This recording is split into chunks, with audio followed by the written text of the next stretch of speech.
For more on this, let's bring in Democratic Senator from Wisconsin, Tammy Baldwin. Senator Tammy Baldwin. Senator, it's great to see you. Thanks so much for coming in. Thank you. Of course. So I want to get your take. When you woke up this morning and you read this op-ed, what do you think of President Putin's advice to the U.S.? Well, I agree with some of your commentators that this is really a lot of bluster. But that said, we know and we're clear-eyed about who Putin is and that Russia is an ally of the Assad regime. But what's really important in all of this and that we can't lose sight of is that in the past few days, a new path developed that we have to, in a determined fashion, walk down. And that path does not involve the use of unilateral military force in Syria that's been long engaged in a civil war. It doesn't involve us in that war. And that path is very important because it engages the international community. I've said all along that what Assad did is a global atrocity, but a global atrocity demands a global response. And we've got to make our international institutions like the UN, like the Security Council, work. We know that Russia is a key vote on the Security Council, and so that's why we have to pursue this with all intention. You call it a bit of bluster, like some of our commentators have, Putin's op-ed. Do you think his direct appeal to the American people, and he's speaking to you as well as a member of Congress, do you think this helps or hurts the chances of a deal? You know, what I think is important is keeping our eyes squarely on what we need to do here. What we need to do here is get the chemical weapons stockpile in Syria under international control. It needs to be secured and then destroyed. And we have to have answers when these challenges come up again. The problem is right now that we have these treaties and these conventions that have been signed onto by almost all the world's nations, and yet we don't have an effective international mechanism to respond to global challenges when a country like Syria uses them. We all agree these are crimes against humanity, but the answer can't be unilateralism from the United States, go it alone, and especially in this case where we're talking about military authority in a country engaged in a long civil war. Instead, we've got to strengthen our international institutions, and that's what we've got to keep our focus on right now. Global atrocities demand a global response. Well, let's talk about the immediate question at hand. We had Senator Bob Casey on with us yesterday, and he said this.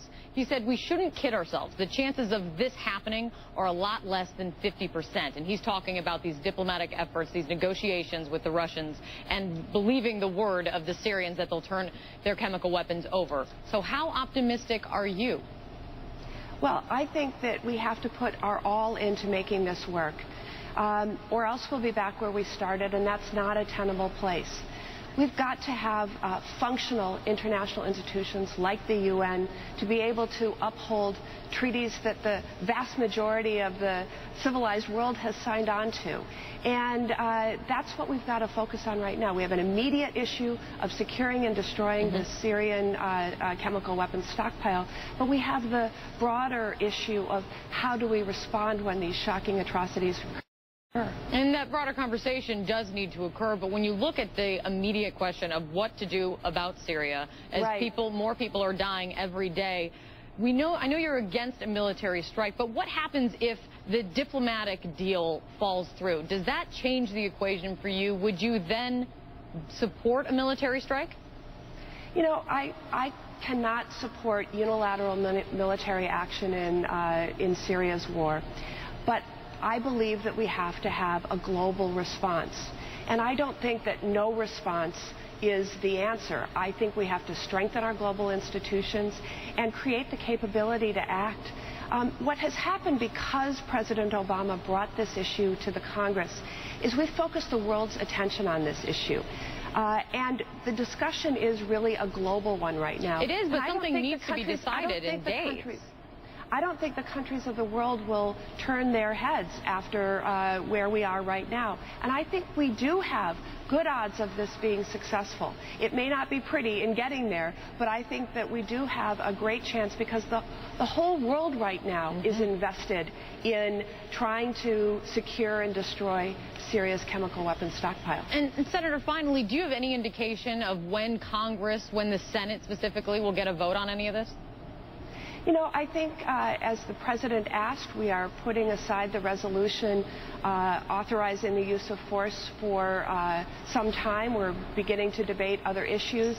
And we will let this new path that's opened up that doesn't involve military force to play out. And then, if necessary, hopefully it will be successful. But we will watch it very closely. We will, the Secretary of State Kerry is meeting with his Russian counterparts right now. And I think the world pressure has to be on to make this work. All right, well, we will see. Tammy Baldwin, the senator.